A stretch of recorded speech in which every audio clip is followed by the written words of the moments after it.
Namaste. Namaste everyone. Welcome to first PUC physics class. We were discussing about Newton's laws of motion. Namaste. Welcome to the class. ಎಲ್ಲರೂ ಆರಾಮಾಗಿದ್ದೀರಿ ಅಂತ ತಿಳ್ಕೊಳ್ತೀನಿ. ಎಲ್ಲರಿಗೂ ಸ್ವಾಗತ.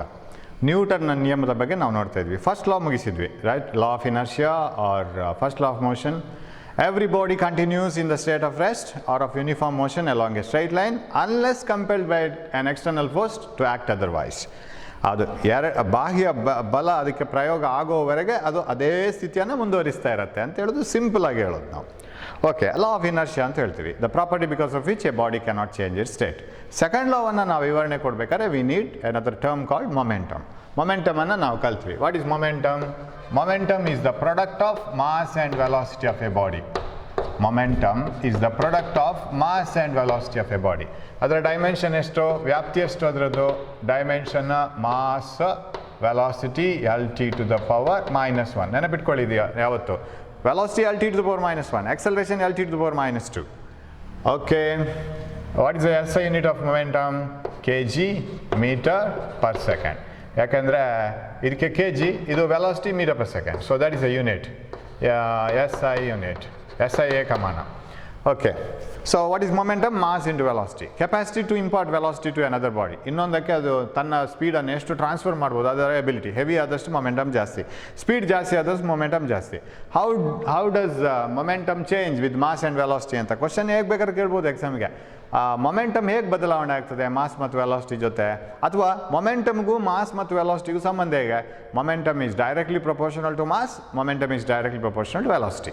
ನೇರ ಅನುಪಾತದಲ್ಲಿದೆ ಅದು. Velocity double ಆದರೆ ಮೊಮೆಂಟಮ್ ಡಬಲ್ ಆಗಬೇಕು, ಮಾಸ್ ಡಬಲ್ ಆದರೆ ಮೊಮೆಂಟಮ್ ಡಬಲ್ ಆಗಬೇಕು. So they are directly proportional to each other. Okay, ನಾವು where are we now? Yes, second law. ಇದನ್ನು ರಬ್ ಮಾಡೋಣ. Will write what is second law. So second law of Newton, which says, Newton's second law.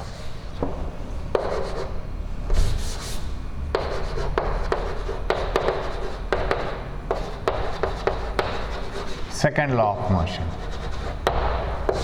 Newton ಹೇಳ್ತಾನೆ ನಿಮ್ಮ force. So second law is a measure of inertia, measure of force. Second ಲಾದಲ್ಲಿ ಫೋರ್ಸನ್ನು ಅಳತೆ ಮಾಡೋದು ಹೇಗೆ ಅಂತ Newton ಹೇಳ್ತಾನೆ. First ಲಾದಲ್ಲಿ it is a law of inertia ಅಷ್ಟೇ, ಜಡತ್ವ ಅಂದರೆ ಏನು ಆ್ಯಂಡ್ ಫೋರ್ಸ್ ಅಂದರೆ ಏನು ಅಂತ ಹೇಳುತ್ತೆ, ಅಳತೆ ಮಾಡೋದು ಹೇಗೆ ಅಂತ ಹೇಳಲ್ಲ. Second law gives the measure of force. How do you measure it?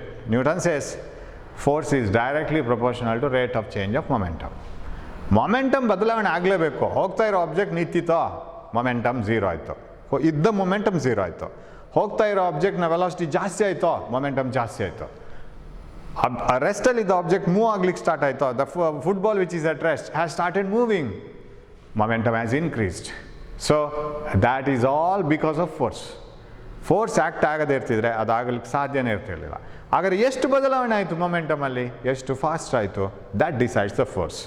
ನಾನು ಹೇಳ್ತಾ ಇದ್ದಲ್ಲ ಎಕ್ಸಾಂಪಲ್, ನೀವು ಮನೆ ಒಳಗಿಂದ ಎಷ್ಟು ಕೂಗ್ತಾ ಎಷ್ಟು ಅಳ್ತಾ ಹೊರಗೆ ಬರ್ತೀರೋ ಅಷ್ಟು ಫೋರ್ಸ್ ಬಿದ್ದಿದೆ ಅಂತ ಅರ್ಥ. ಮನೆ ಒಳಗೆ ಅಷ್ಟು ಬಿದ್ದಿದೆ, ನಿಮ್ಗೆ ತಡಿಲಿಕ್ಕಾಗಿಲ್ಲ, ಅಷ್ಟು ಫಾಸ್ಟ್ ಹೊರಗೆ ಬಂದಿದ್ರೆ. The more you run, more is the force, sweet force given by your mother, right? So in the same way force is directly proportional to rate of change of momentum. ಅದು simplest form ನ್ಯೂಟನ್ನ second law. Rate of change of momentum is directly proportional to applied force and it takes place in the direction of force ಅಂತ. Rate of, ನಾವು ಬರೆಯೋಣ ಅದನ್ನು. You take a paper and write it. Rate of change of momentum, rate of change of momentum. ಏನು rate of change of momentum ಅಂದರೆ momentum ಬದಲಾಗಬೇಕು, ಯಾವ ಟೈಮಲ್ಲಿ ಬದಲಾಗಿದೆ ಅಂತ ಡಿವೈಡ್ ಮಾಡ್ಕೋಬೇಕು, ಎಷ್ಟು ಫಾಸ್ಟ್ ಚೇಂಜ್ ಆಯಿತು ಅಂತ. ಫಾಸ್ಟ್ ರೇಟ್ ಅದು ತುಂಬ ಇಂಪಾರ್ಟೆಂಟ್ ಫಿಸಿಕ್ಸಲ್ಲಿ. ಕೆಲಸ ಮಾಡ್ತೀರಾ, ಎಷ್ಟು ಫಾಸ್ಟ್ ಮಾಡ್ತೀರಾ ನಿಮ್ಮ ಪವರ್ ಜಾಸ್ತಿ. ಒಂದು ತಿಂಗಳು ತಗೊಂಡು ಆರಾಮ್ಸೆ ಕೆಲಸ ಮುಗಿಸಿದ್ರೆ your power is less. Immediate ಮಾಡಿದ್ರಿ ಒಂದೇ ಗಂಟೆಯಲ್ಲಿ, your power is more. So ಅದೇ ಥರ rate of change of momentum, how fast the momentum changes. Rate of change of momentum of a body is directly proportional to applied force. Full ಬರೆಯೋಣ.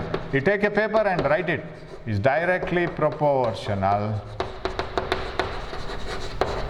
To the applied force and it takes place in the direction of force. and it takes place in the direction of force. In the direction of force. Rate of change of momentum is directly proportional to the applied force and it takes place in the direction of force. ಏನಿದ್ರ ಅರ್ಥ? ಈಗ ಬದಲಾವಣೆ momentum ಬದಲಾವಣೆ ಆಗಬೇಕು, ಅದು ಎಷ್ಟು fast ಆಗಿದೆ ಅದೇ ಫೋರ್ಸನ್ನು decide ಮಾಡುತ್ತೆ. ನಾವು ಅದಕ್ಕೊಂದು ಎಕ್ಸಾಂಪಲೇ ತಗೊಂಡು ಹೋಗೋಣ. Let us consider that a body is moving in a particular direction. ಒಂದು ಡೈರೆಕ್ಷನ್ಲಿ ಹೋಗ್ತಾ ಇತ್ತು. You take a body of mass m. It was moving with a speed v. ಒಂದು ಡೈರೆಕ್ಷನ್ಲಿ ಹೋಗ್ತಾ ಇತ್ತು ಅಂತ ಇಟ್ಕೊಳ್ಳೋಣ. ನಾವು ಸಡನ್ ಅದರ ಮೇಲೆ ಒಂದು ಫೋರ್ಸ್ ಬಿತ್ತು. Like this, a force applied on it. A football was moving in a particular direction, you kick it. Again kick it in the same direction. Fast ಮಾಡಿ ಇನ್ನೂ ಅದನ್ನು. If you want the football to move faster, you have to apply a force in the direction of motion. ಅದೇ direction of motion ಒಂದು force apply ಮಾಡಿ. As soon as the force is applied, the same football of mass m, mass change ಆಗಲ್ಲ, its velocity will increase from v to v plus delta v. ಒಂದು ಸಣ್ಣ change ಅಂತ ಇಟ್ಕೊಳ್ಳೋಣ. The football was moving with 10 meter per second, let it become 10.5 meter per second. ಆವಾಗ ಏನು ಜಾಸ್ತಿ ಆಯಿತು? 10 to 10.5. ಆ 0.5 ಅನ್ನು 10 plus 0.5 ಅಂತ ಬರ್ಕೊಡೋದು ನಾನು. v plus delta v. Delta v is the increase ಆಯ್ತಲ್ಲ ಆವಾಗ. Let it happen in a time of t seconds ಅಥವಾ delta t seconds. Delta t seconds. ಇದು ಈ ಎಲ್ಲ ಕೆಲಸ ಆಗೋದು it is in a small interval of time, say 0.01 seconds. ಒಂದು ಫುಟ್ಬಾಲನ್ನು ಕಾಲಲ್ಲಿ ಶೂ ಹಾಕಿ ಒದ್ದು ಅದರ ವೆಲಾಸಿಟಿ ಬದಲಾವಣೆ ಆಗಬೇಕಾದ್ರೆ if you expect the velocity to change by a small amount, how much time is required? Imagine, ಒಂದು ಫುಟ್ಬಾಲನ್ನು ಓದ್ದು ಅದರ ಸ್ಪೀಡ್ ಜಾಸ್ತಿ ಮಾಡಲಿಕ್ಕೆ ಏನು ಒಂದು ದಿವಸ ಬೇಕಾ, ಒಂದು ಗಂಟೆ ಬೇಕಾ? ಫ್ರ್ಯಾಕ್ಷನ್ ಆಫ್ ಸೆಕೆಂಡ್ ಸಾಕು. ಕಿಕ್ ಮಾಡುವಾಗ your foot and your shoes and your football for how much time they were in contact, ಅವಾಗಲ್ಲ ಫೋರ್ಸ್ ಅಪ್ಲೈ ಮಾಡೋದು. ಅದು ಕಾಂಟ್ಯಾಕ್ಟ್ ಆಗೋವಾಗ ತಾನೇ ಫೋರ್ಸ್ ಅಪ್ಲೈ ಆಗೋದು. How much time it requires? Very fraction of a second. The time for which your shoes are in contact with the football is a fraction of a second. Of course, contact ಆಗಲೇಬೇಕು, ಕ್ಷಣ ಮಾತ್ರದಲ್ಲಿ ಆಗುತ್ತೆ ಅದು, ಅದಕ್ಕೇನು ತುಂಬ time ಬೇಡ. So let that be delta t seconds. And so force is applied only for delta t seconds. ಅಷ್ಟೊತ್ತು ಮಾತ್ರ ಫೋರ್ಸ್ ಇದ್ದಿದ್ದು, because you have kicked it and you have applied the force in a fraction of time. And ಅದು contact ಆಗಿ force ಅಂತ ತಗೊಂಡು ಕೂಡಲೇ ಮುಂದೆ ಹೋಯಿತು, ಆಮೇಲೆ ಕಾಂಟ್ಯಾಕ್ಟಲ್ಲಿ ಇರಲಿಲ್ಲ. So the force is applied and its velocity increases. ನಾವು can you tell me what is change in what is initial? ಒಂದೊಂದೇ ಸ್ಟೆಪ್ ಬರೀತಾ ಹೋಗೋಣ. What is initial momentum? Initial ಅಂದ್ರೇನು? ಆರಂಭದ momentum. Is it M V? Mass into velocity. What is final momentum? Final momentum ಅದು M into ಆವಾಗ ಇರೋ velocity V plus delta V. Am I right? M V, M into V plus delta V. What is the change in momentum? ಯಾಕಂದರೆ ನಂಗೆ ಬರಿಬೇಕಲ್ಲ, force is directly proportional to rate of change of momentum ಅಂತ. Change in momentum, ಸಂವೇಗದಲ್ಲಿ ಆದ ಬದಲಾವಣೆ ಎಷ್ಟು? What is the change? Final minus initial ತಾನೆ. This minus this, final minus initial, right?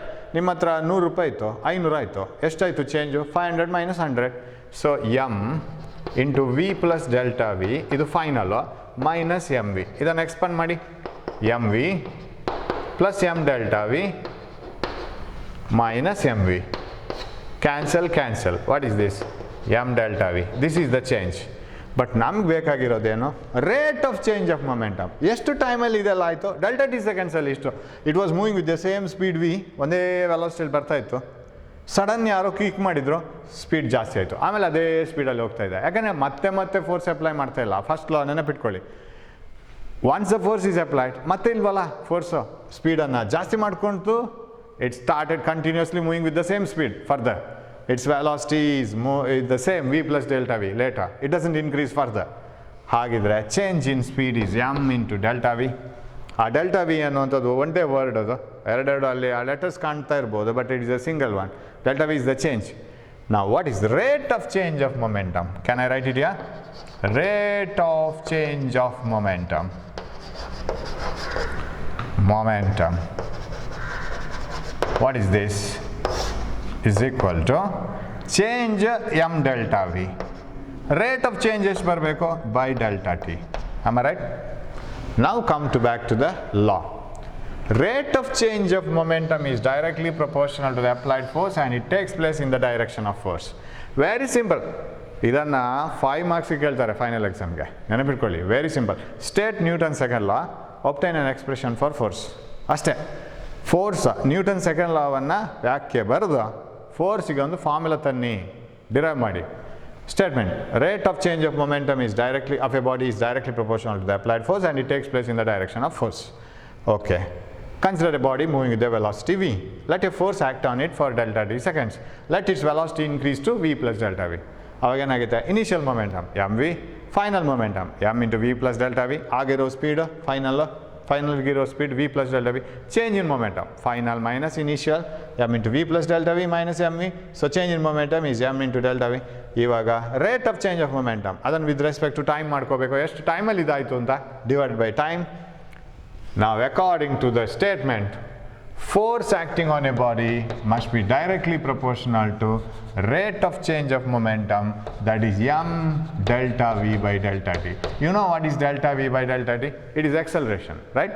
Rate of change of velocity. Of course m is not changing with time. Sir, m by delta t ಅನ್ನು ತಗೋಬೋದಲ್ಲ, delta v by delta t ಅನ್ನು ಯಾಕೆ ತಗೋತೀರಾ? m by delta t ಏನು ಅಲ್ಲ ಅದು. It is not any other physical quantity. ಅದು mass by time ಅಷ್ಟೇ. But mass is not a function of time here. Mass is not changing with time. ಫುಟ್ಬಾಲ್ನ mass time change ಆದಾಗ change ಆಗ್ತಾ ಇಲ್ಲ, ಅಷ್ಟೇನೇ ಇದೆ. ಹಾಗಾದ್ರೆ ಇದನ್ನು rate of change of momentum velocity ಅನ್ನು ತಗೊಳ್ಳಿ. Rate of change of velocity is acceleration. So shall I write it as f is directly proportional to m into a because delta v by delta t is equal to acceleration. Okay, sir, how do you write f equal to?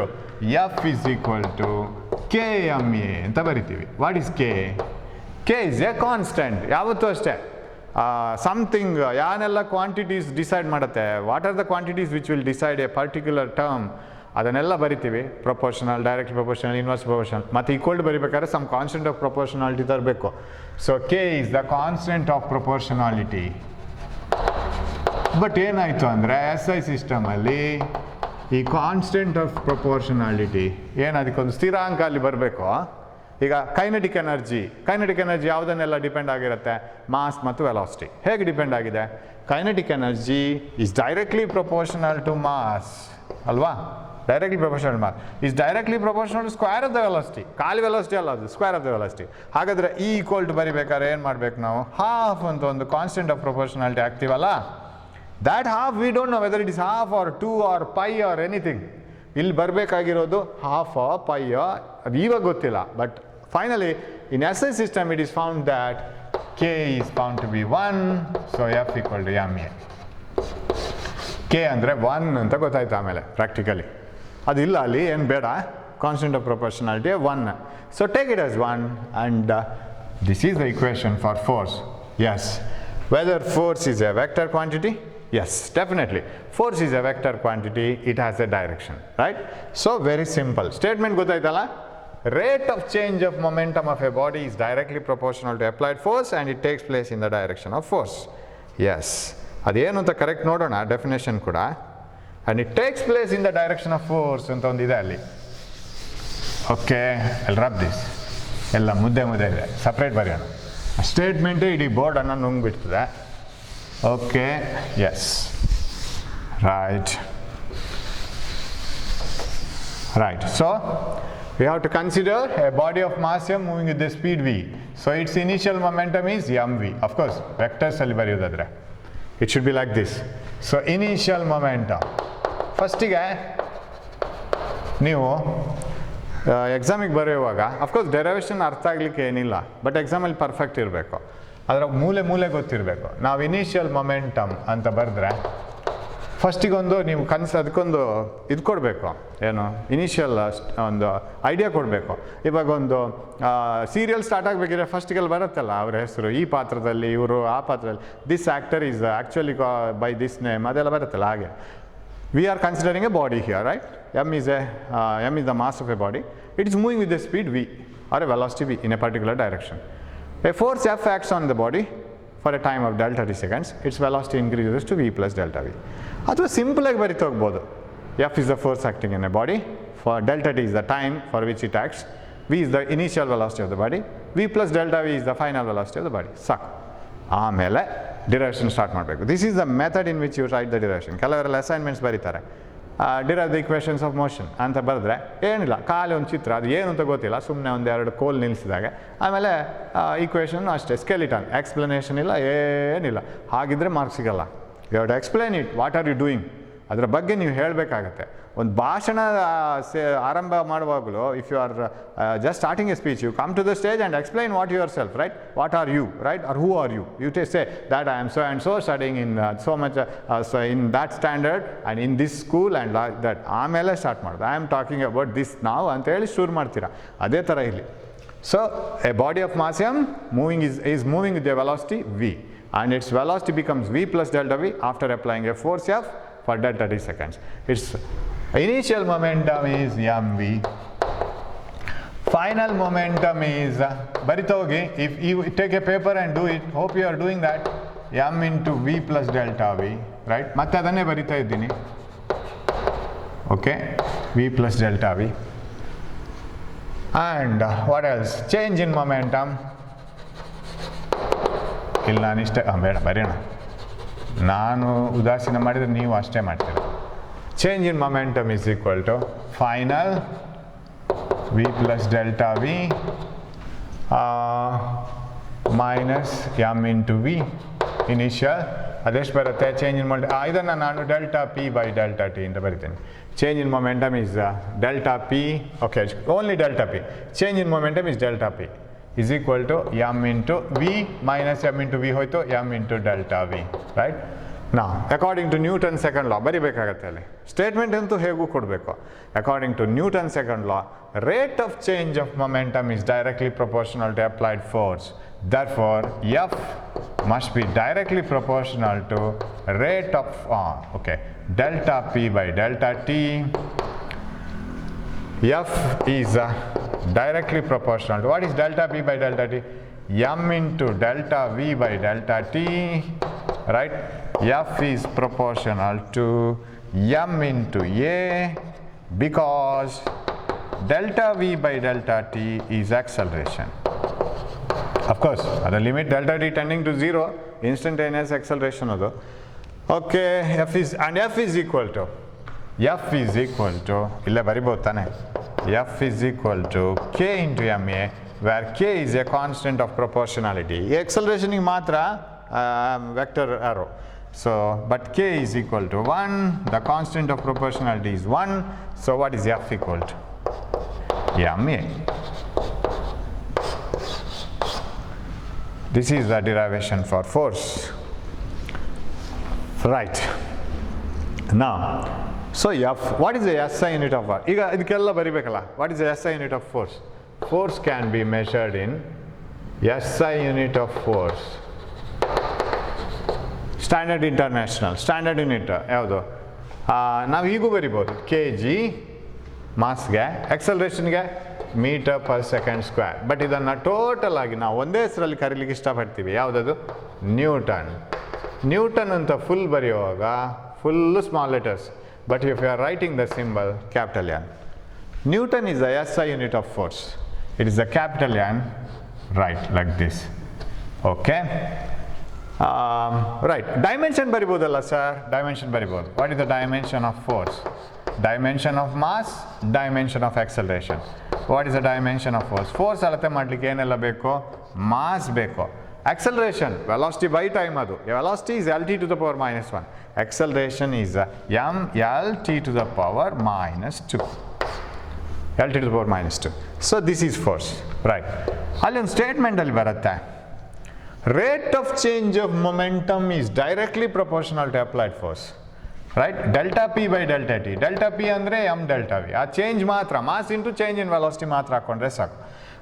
m into delta v divided by delta t. Delta v by delta t is acceleration. So f is equal to kma, k is 1, so f equal to ma. It takes place in the direction of force ಅಂತ ಬರುತ್ತೆ. Rate of change of momentum is directly proportional to applied force and it takes place in the direction of force. ಅಂದರೆ velocity ಏನು increase ಆಗಿರುತ್ತೆ ಅದು ಫೋರ್ಸ್ನ ಡೈರೆಕ್ಷನಲ್ಲಿ ಇರಬೇಕು. Velocity ಕಮ್ಮಿ ಆಗ್ತಾ ಇದ್ದರೆ ಅದು ಫೋರ್ಸ್ನ ಆಪೋಸಿಟ್ ಡೈರೆಕ್ಷನಲ್ಲಿ ಇರಬೇಕು, right?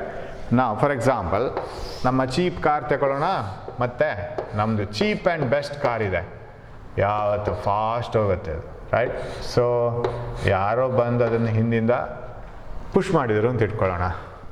Let the velocity of the car is 60 km/h and let it come to 80 km/h. ಅವಾಗೇನಾಯಿತು, ಫೋರ್ಸ್ ಹೀಗೆ ಬಿದ್ದಿರ್ಬೇಕು ತಾನೆ, ಮೊಮೆಂಟಮ್ ಇಲ್ಲಿಂದ ಇಲ್ಲಿಗೆ ಜಾಸ್ತಿ ಆಯ್ತಲ್ಲ. What is the direction in which the momentum has increased? ಆ ಡೆಲ್ಟಾ ಪಿ ಚೇಂಜ್ ಇಲ್ವಾ, ಅದು ಈ ಡೈರೆಕ್ಷನಲ್ಲಿ ಆಯ್ತಲ್ಲ, ದ ಫೋರ್ಸ್ ಆ್ಯಕ್ಟ್ ಆಗೋ ಡೈರೆಕ್ಷನಲ್ಲೇ ಬಂತಲ್ಲ. So if the velocity increases, if the momentum increases, it should be in the direction of force. If the momentum decreases, ಈ ಡೈರೆಕ್ಷನಲ್ಲಿ ನೋಡ್ಕೊಂಡು ಬನ್ನಿ, 80 ಇದ್ದದ್ದು 60 ಆಗಿದೆ, it is opposite to the direction of force. For example, football ಹೋಗ್ತಾ ಇತ್ತು, a football was moving and somebody kicked it like this and brought to a stop. ನಿಲ್ಲಿಸಿದ್ರು ಅದನ್ನು. Suppose the velocity of the football was 30 meters per second here, it became 0 meter per second here. 30 0 ಆಗಬೇಕಾದ್ರೆ ಈ ಡೈರೆಕ್ಷನಲ್ಲಿ speed ಕಮ್ಮಿ ಆಯಿತು, force ಯಾವ ಡೈರೆಕ್ಷನಲ್ಲಿ ಇರಬೇಕು, ಈ ಡೈರೆಕ್ಷನಲ್ಲಿ force ಇದ್ದಿರಲೇಬೇಕು, ಇಲ್ಲಾಂದರೆ ಅದು ನಿಲ್ತಿರಲಿಲ್ಲ. ಆಲ್ವೇಸ್ ದ ಮೊಮೆಂಟಮ್ ಚೇಂಜ್ ಅಂದರೆ increase happens to be in the direction of force. ಫೋರ್ಸ್ನ ಡೈರೆಕ್ಷನಲ್ಲಿ ಇರುತ್ತೆ. ಡಿಕ್ರೀಸ್ ಆಗಿದ್ದರೆ ಅದು ಫೋರ್ಸ್ನ ಅಪೋಸಿಟ್ ಡೈರೆಕ್ಷನಲ್ಲಿ ಇರುತ್ತೆ. So if the force is in the direction of motion, velocity of the body increases. If the force is opposite to the direction of motion, velocity of the body decreases. ಇದು ನೆನಪಿಟ್ಕೋಬೇಕು. And one thing, so second law is inconsistent with first law ಅಂತ ಹೇಳ್ತೀವಿ. Newton second law of motion is inconsistent with the first law. ಫಸ್ಟ್ ಲಾದ ಒಂದು ಭಾಗವೇ ಆಗಿದೆ ಯಾವುದು, ಸೆಕೆಂಡ್ ಲಾ ಕೂಡ. ಹೇಗೆ ಸರ್? ಫಸ್ಟ್ ಲಾ ಏನು ಹೇಳುತ್ತೆ? ಸೊ ಇದು ತುಂಬ important sentence. Second law of Newton is inconsistent with first law because what does first law say? First law says if a body is moving with uniform motion, it continues with the uniform motion unless force is applied on it. If force is applied, then only it moves with more velocity or less velocity. Its velocity changes. ಒಂದೇ ಸ್ಪೀಡಲ್ಲಿ ಹೋಗಬೇಕಾದ್ರೆ ಫೋರ್ಸ್ನ ಅಗತ್ಯ ಇಲ್ಲ. ಅಲ್ಲಿಂದ ಶುರು ಆಗುತ್ತೆ ಅದು. ಗೆಲೀಲಿಯನ್ ಆರ್ಗ್ಯುಮೆಂಟಿಂದ ಶುರು ಆಗುತ್ತೆ. ವೆಲಾಸಿಟಿ ಜಾಸ್ತಿ ಆಯಿತು ಅಂತಾದರೆ ಮಾತ್ರ ಅಲ್ಲಿ ಫೋರ್ಸ್ ಬಂದಿರಬೇಕು, ವೆಲಾಸಿಟಿ ಕಮ್ಮಿ ಆಯಿತು ಅಂತಾದರೆ ಅಲ್ಲಿ ಫೋರ್ಸ್ ಬಂದಿರಬೇಕು. Am I right? If the no change in velocity is found, no force was acting on body. ಹಾಗಿದ್ರೆ ಒಂದೇ ಥರ ಸ್ಪೀಡಲ್ಲಿ ಹೋಗ್ತಾ ಇರೋ ಬಾಡಿ ಮೇಲೆ ಎಷ್ಟು ಫೋರ್ಸ್ ಆ್ಯಕ್ಟ್ ಆಯಿತು? ಆ್ಯಕ್ಟ್ ಆಗಿಲ್ಲ, ಝೀರೋ ಬರಬೇಕು ತಾನೆ. How do you prove it? Using Newton second law. Where is Newton second law? Here is it. F = ma. How do you prove that? If a body is moving with uniform velocity, no force is acting on it. It is neither increasing the speed nor decreasing the speed. Its speed is same. That means it is not changing its speed, not changing its velocity. No force acting on it. Very simple. What is the acceleration of the body moving with uniform velocity? Uniform velocity allidre. If your body is moving with uniform velocity, what is its acceleration? A is 0. Acceleration of a body is 0 if it is moving with uniform acceleration. Then what is F? F = m into 0, 0. No force acts on the body which is moving with uniform velocity. So bantala, Galilean argument bantu, first law no bantu, that a body will continue to be in the uniform motion unless force acts on it. Act ಆಗದೇ ಇದ್ದರೆ act ಆಗೋವರೆಗೆ ಅದು ಹಾಗೇನೆ ಹೋಗ್ತಾ ಇರುತ್ತೆ, ಮುಗೀತಲ್ಲ ಅಲ್ಲಿ. So ಇದು question ಆಗಿ ಬರೋಲ್ಲ, ಬಟ್ ನಮ್ಮ this has to be you must know this as a part of knowledge. Okay, so second law is inconsistent with first law. You can derive first law using second law. Second law ತಗೊಂಡು ನಾವು first ಲಾವನ್ನು derive ಮಾಡ್ಬೋದು. So take F = ma. Consider a particle moving with uniform velocity. Its acceleration is 0. So F = m into 0, 0. So that means a particle moving with uniform speed or uniform velocity has no force acting on it, right? Extra force ಅದರ ಮೇಲೆ ಇಲ್ಲ. Net force is 0. Net force acting on the body is 0 ಬಂತಲ್ಲ. So ಇದು Newton second law. Okay, it gives A measure of force. So F = ma ಅಂದರೆ ನ್ಯೂಟನ್ನ second ಲಾ ಆಯಿತು. Okay, ಇಲ್ಲಿ ಇವಾಗ ಒಂದೆರಡು ಪ್ರಶ್ನೆ ಇದೆ ಅಲ್ಲಿ, ನಿಮಗೆ ಬುಕ್ ಓದ್ತಾ ಹೋಗುವಾಗ ಗೊತ್ತಾಗತ್ತೆ ಕೆಲವೆಲ್ಲ ವಿಷಯಗಳು ಹೇಗಾಗತ್ತೆ ಅಂತ. ಅಂದರೆ ನಿಮಗೆ force force is equal to ma. Actually ಇದೇನು m into rate of change of momentum, ಹೌದಾ? ವೆಕ್ಟರ್ ಇದಕ್ಕೆ ಕೊಡಬೇಕಾದ್ರೆ ಇಲ್ಲಿ ಡೆಲ್ಟಾ ಪಿಗೆ. It's a rate of change of momentum ಎಷ್ಟು ಫಾಸ್ಟ್ ಚೇಂಜ್ ಆಯಿತು, right? Sorry, rate of change of momentum ಆದರೆ ಇಲ್ಲಿ ಎಮ್ ಬೇಡ, ರೈಟ್? ಮತ್ತೆ ಎಮ್ ಇದರಲ್ಲೇ ಬಂತು. ಅಥವಾ ಇದನ್ನು ಹೀಗೆ ಬರಿಬೇಕು, right? M into delta v by delta t, that is okay delta t. So that is F itself is delta p by delta t. Rate of change of momentum itself is force. Okay, momentum change ಆಯಿತು ಅಂದರೆ ನಾವು ಎಷ್ಟು fast ಮೊಮೆಂಟಮನ್ನು change ಮಾಡ್ಕೊಳ್ತೀವಿ, ಎಷ್ಟು ಕ್ವಿಕ್ಕಾಗಿ ಮಾಡ್ಕೋತೀವಿ, ಅಂದರೆ ಎಷ್ಟು ಕಡಿಮೆ ಟೈಮಲ್ಲಿ ಮಾಡ್ಕೋತೀವಿ, ಆವಾಗ ಫೋರ್ಸ್ ಜಾಸ್ತಿ. So lesser the delta T, more will be the force. Am I right?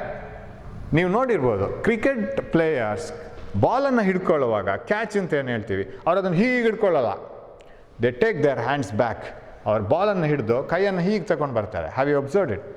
ಯಾಕೆ ಅಂತಂದರೆ ಬಾಲನ್ನು ಹಿಡಿದು ಅಲ್ಲೇ ತಡಿಲಿಕ್ಕೆ ಹೋದರೆ ಏನಾಗುತ್ತೆ ಅಂದರೆ within a short time you will have to bring its velocity to zero. Catch ಅಂದ್ರೇನು? ಬಾಲನ್ನು ನಿಲ್ಲಿಸೋದು ಅಲ್ವಾ? ಏರಲ್ಲಿ ಬಂದ ಬಾಲ್ ನೆಲಕ್ಕೆ ಬೀಳೋ ಮೊದಲೇ ಅದನ್ನು ನಿಲ್ಲಿಸೋದು, ಹಿಡ್ಕೊಳ್ಳೋದು. What you mean by catching a ball? You have to hold the ball in air before it reaches the ground. What you mean by catching a ball in other ways? You have to make its velocity zero. Isn't it? Very simply saying, ನೀವು ಅದರ ವೆಲಾಸಿಟಿಯನ್ನು zero ಮಾಡಬೇಕು, ಅಂದರೆ ಅದನ್ನು ಹಿಡ್ಕೋಬೇಕು. ಅಷ್ಟು ಸ್ಪೀಡಲ್ಲಿ ಬರ್ತಾ ಇರೋ ಬಾಲ್ನ ವೆಲಾಸಿಟಿಯನ್ನು all of a sudden zero ಮಾಡಬೇಕು ಅಂತಾದರೆ ನೀವು ಅದಕ್ಕೆ ಎಷ್ಟು ಫೋರ್ಸ್ ಕೊಡಬೇಕಂದ್ರೆ ಎಷ್ಟು ಫಾಸ್ಟ್ ಅದರ ಸ್ಪೀಡನ್ನು ಝೀರೋ ಮಾಡ್ತೀರಿ. A ball moving with 10 meter per second has to be brought to rest. 10, 9, 8, 7 ಈಗ ವೆಲಾಸಿಟಿ ಅದನ್ನು ತರ್ತಾ ಝೀರೋ ಮಾಡಬೇಕಂದ್ರೆ ಎಷ್ಟು ಟೈಮ್ ತಗೋತೀರಿ? ನೀವು ಕಡಿಮೆ ಟೈಮ್ ತಗೊಂಡಷ್ಟು ಫೋರ್ಸ್ ಜಾಸ್ತಿ ಬೇಕು. If you want to make the change in velocity v to 0, right? If you want to make this velocity to 0 in a shorter time, lesser the time, you need a greater force. ಅಂದರೆ ಬಾಲನ್ನು ಬರ್ತಾ ಇರುವಾಗಲೇ ನೀವು ಕೈಯನ್ನು ಅಲ್ಲೇ ನಿಲ್ಲಿಸಿ ಪಟಕ್ ಅಂತ ಹಿಡ್ಕೊಂಡ್ರೆ you are applying a larger force on the ball to stop it, because you want to stop the ball in a shorter time. ಅಲ್ಲೇ ಬಾಲ್ ಫಾಸ್ಟ್ ಬರ್ತಾಯಿತ್ತು, ಕೈಯನ್ನು ಇಲ್ಲೇ ಇಟ್ಕೊಂಡು ಟಪ್ ಅಂತ ನಿಲ್ಲಿಸಬೇಕು within no time. Fraction of ಟೈಮಲ್ಲಿ ನಿಮ್ಮ ಕೆಲಸ ಆಗಬೇಕಾದ್ರೆ you need a large force. What happens? ನ್ಯೂಟನ್ನ ಥರ್ಡ್ ಲಾ ಇದೆ, every action has got a equal and opposite reaction. Ball ಅಷ್ಟೇ ಫೋರ್ಸ್ ನಮ್ಮ ಕೈಗೂ ಕೊಡುತ್ತೆ, ನಮ್ಮ ಕೈ ಡ್ಯಾಮೇಜ್ ಆಗಿ ಹೋಗುತ್ತೆ. ಹಾಗಾದ್ರೆ ಈ ಫೋರ್ಸನ್ನು ಕಡಿಮೆ ಫೋರ್ಸ್ ಹಾಕಿ ಅದನ್ನು ನೀವು ನಿಲ್ಲಿಸೋದು ಹೇಗೆ? You extend that force for a longer time. ಅಂದರೆ ಟೇಕ್ ಲಾಂಗರ್ ಟೈಮ್ ಹೇಗೆ sir?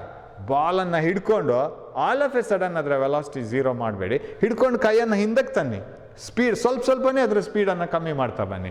That is what the cricket players do. Sir cricket players ಎಲ್ಲ ಸಾಕೆ ಫಸ್ಟ್ PUC ಓದಿದಾರಾ? ಇದೆಲ್ಲ ಅವ್ರಿಗೆ ಗೊತ್ತಾ? No, practically they know it. ಅವರಿಗೆ ಕೋಚ್ ಅದಕ್ಕೆ ಹೇಳ್ತಾರೆ ಹೇಗೆ ಮಾಡಬೇಕು ಅಂತೇಳಿ. ಸುಮ್ಮನೆ ಬಾಲನ್ನು ಹೋಗಿ ಹೀಗೆ ಹಿಡಿಬೇಡಿ, ಕೈ ಬೀಸ್ತಾ ಹಿಡಿಬೇಡಿ, ಅದನ್ನು ಹಿಡ್ಕೊಂಡು ಕೈಯನ್ನು ಹಿಂದಕ್ಕೆ ತನ್ನಿ ಅಂತ. So you might have seen ಅವ್ರು ಹೀಗೆ ತಗೊಂಡ್ಬರ್ತಾರೆ, ಅದು ಹೀಗೆ ತಗೊಂಡು ಬರ್ತಾರೆ ಕೈಯನ್ನು. ಇದನ್ನೆಲ್ಲ ಒಬ್ಸರ್ವ್ ಮಾಡಿ, because they want to take longer time to make its velocity zero. So when the time taken is more, force required is less. Aga it creates less damage to your hands. Aga ನೀವು ಅದಕ್ಕೆ ಕೊಡೋ force, ಅದು ನಮಗೆ ಕೊಡೋ force, action and reaction ಕಡಿಮೆ ಇರುತ್ತೆ, ಕೈಗೆ damage ಆಗಲ್ಲ. So cricket players draw there hands back. Draw ಅಂದರೆ ಇಲ್ಲಿ ಹಿಂದಕ್ಕೆ ತರೋದು. Drawing means bringing back. Cricket players draw there hands back when they catch the ball. That is because they want to put the force for a longer time and make its velocity zero in a longer time, not quickly, so that force required to stop it is less and it creates less damage to their hands. ಅವರು ಅದನ್ನು ಸ್ಲೋವಾಗಿ ಹಿಡ್ಕೊಂಡು ಹಿಂದೆ ಬರ್ತಾ ಇದ್ರೆ ಅದರ ವೆಲಾಸಿಟಿಯನ್ನು longer ಟೈಮಲ್ಲಿ ಅವರು zero ಮಾಡ್ತಾ ಹೋಗ್ತಾರೆ.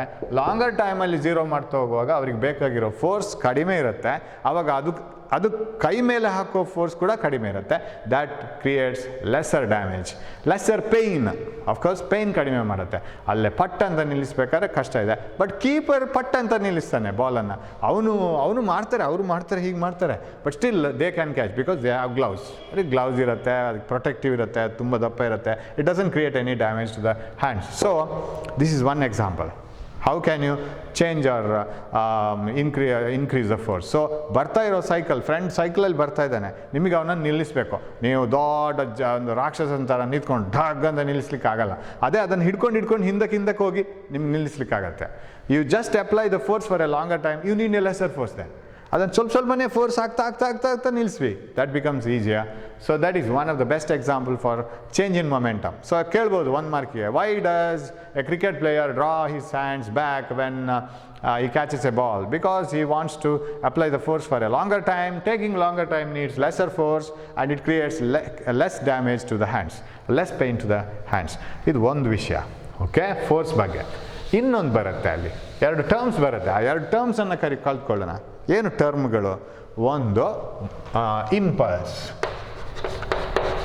Impulsive force and impulse of a force. Of course ನಿಮಗೆ ಬರೋದು ಇದು ಮಾತ್ರ, ಇದು ನಾನು ತಗೊಂಬಂದಿದ್ದೀನಿ ಇವಾಗ, ಬಟ್ ಸಿಲೆಬಸಲ್ಲಿ ಇದಿದೆ, impulse of a force.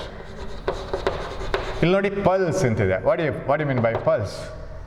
Pulse is one which acts for a short time. Pulse ಅಂದರೆ ಅದು ಪಟ್ಕ್ ಅಂತ ಬರಬೇಕು.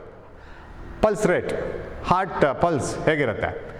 ಡಗ್ ಡಗ್ ಅಂತ. ಅದೇನು 1 ಗಂಟೆ ಇರಲ್ಲ, ಡಾಗ್ ಅಂತ ಹೇಳ್ಕೊಂಡು, ರೈಟ್? ಒಂದು ಪಲ್ಸ್ ನೀವು ಅದನ್ನು ECG ಇದರಲ್ಲಿ ಬೋರ್ಡಲ್ಲಿ ನೋಡ್ತಿರಲ್ಲ, ಹೀಗಿರುತ್ತೆ, right? Like this, right?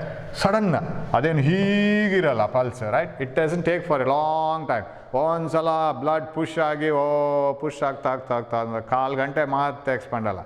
Heart beats for a fraction of a second. Okay, right? That is a pulse. Similarly, force which acts for a short amount of time, that is called impulsive force. ಕಡಿಮೆ ಟೈಮಲ್ಲಿ act ಆಗೋ ಫೋರ್ಸಸ್ಸನ್ನೆಲ್ಲ impulsive force ಅಂತ ತಗೊಳ್ತೇವೆ. ನಾವು ಭೂಮಿ ಮೇಲೆ ನಿಂತ್ಕೊಳ್ತೀವಲ್ಲ, it is not a impulsive force. Why? Because that force is acting for a long time. ನಾವು ಭೂಮಿ ಮೇಲೆ ನಿಂತ್ಕೊಳ್ಳೋದು, ಕುರ್ಚಿ ಮೇಲೆ ಕೂತ್ಕೊಳ್ಳೋದು, sitting on a chair, sitting on a bench, it is not a impulsive force. We sit for a long time. That is not an impulsive force. Then kicking a football is an impulsive force. It acts for a short time. Kick ಮಾಡೋದು ಎಷ್ಟು ಗಂಟೆಗಟ್ಟಲೆ ಬೇಕಾ? ಟಕ್ ಅಂತ ಒಂದು sorry you just ಅದನ್ನು photograph ಮಾಡಿದರೆ, video ಮಾಡಿದರೆ, ಅದನ್ನು ನಿಮ್ಮ ಫೂಟ್ ಮತ್ತು ಅಥವಾ ಶೂಸ್ ಮತ್ತು ಫುಟ್ಬಾಲಿಗೆ ಆಗೋ ಕಾಂಟ್ಯಾಕ್ಟ್ ಇದೆಯಲ್ಲ, it is for a fraction of a second. 1 ಸೆಕೆಂಡನ್ನು ಎಷ್ಟು ಪಾಲ್ ಮಾಡಬೇಕೇನೋ ಅದು ಎಷ್ಟೊತ್ತಿದ್ದು ಅಂತ ನೋಡ್ಕೊಳ್ಳೋಕ್ಕೆ. So force acting for a short amount of time is called impulsive force. This is a name, right? ಇದು ನೌನ್ ಆಯಿತಾ? ನೌನ್ ಅಂದರೆ ಗೊತ್ತಲ್ಲ, this is a name. Impulsive force ಅಂದರೆ ಆ ಫೋರ್ಸ್ಗಿರೋ ಹೆಸರು. Impulse of a force is force into time for which it acts.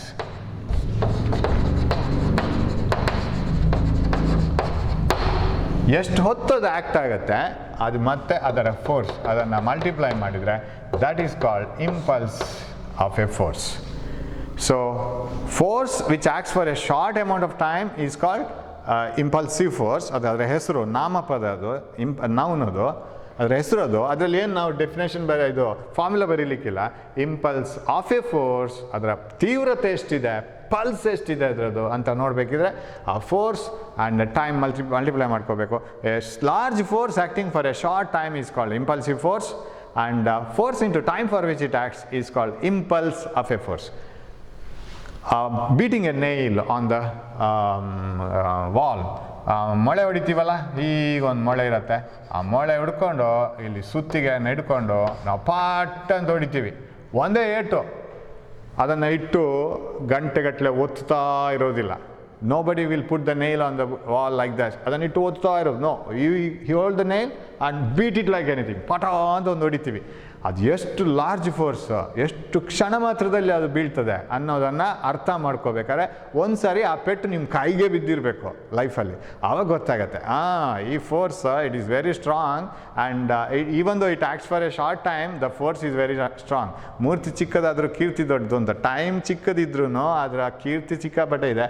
ಒಂದು ಸಣ್ಣ ಪೆಟ್ಟು ಬಿದ್ದರೆ ಸಾಕು, ಅದು ಎಷ್ಟೊತ್ತು ನಿಮ್ಗೆ ಆ ಸುತ್ತಿಗೆ ನಿಮಗೆ ಕೈಗೆ ಎಷ್ಟೊತ್ತಾಗಿ ಇರುತ್ತೆ. When A fraction of second pot ಅಂತ ಸಾಕು, ನೀವು ನಿಮ್ಮ ಅಳು ಇದೆಯಲ್ಲ ಅದು ಲಾಂಗರ್ ಟೈಮ್ ಇರುತ್ತೆ. More the impulse longer will be that your CRY. ಅಷ್ಟು ನೋವಾಗುತ್ತೆ.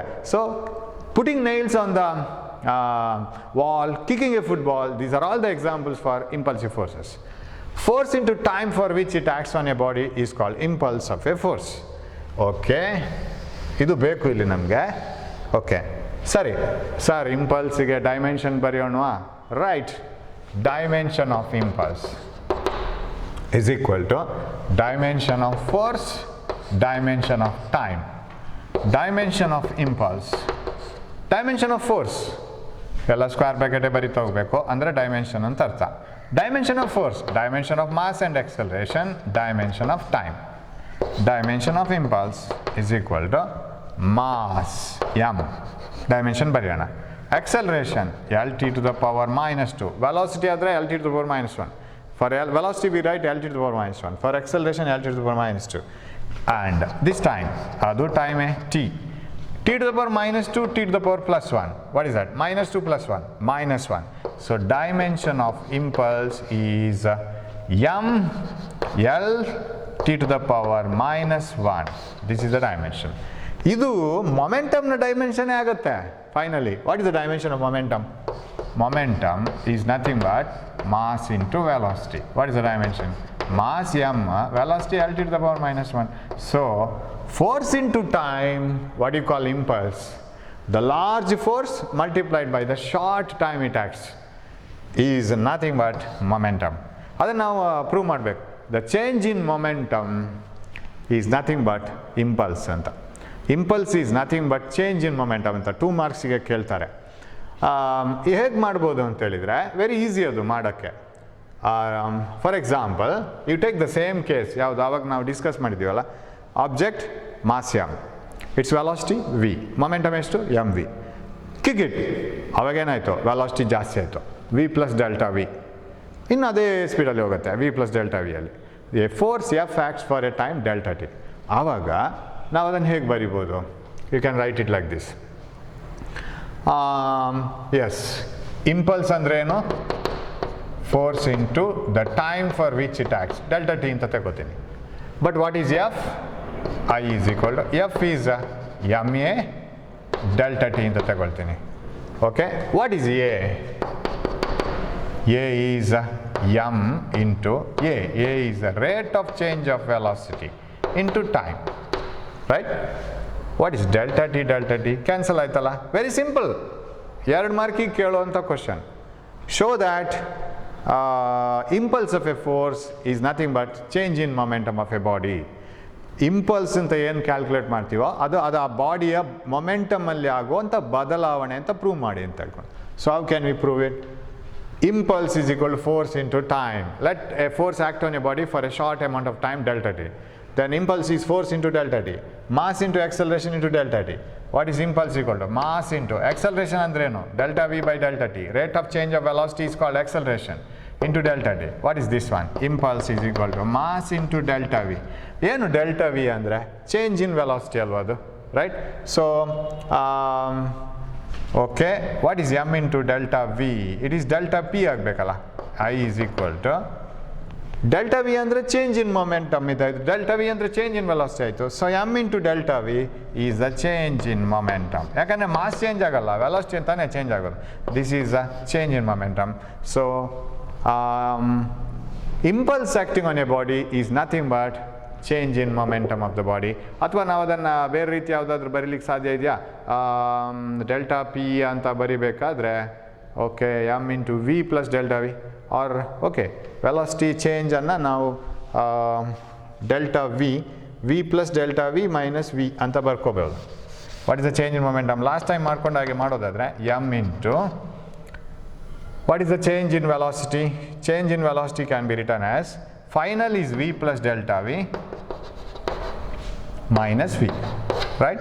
What is mv plus delta v? Mv plus delta v is the final momentum. M into v plus delta v minus mv.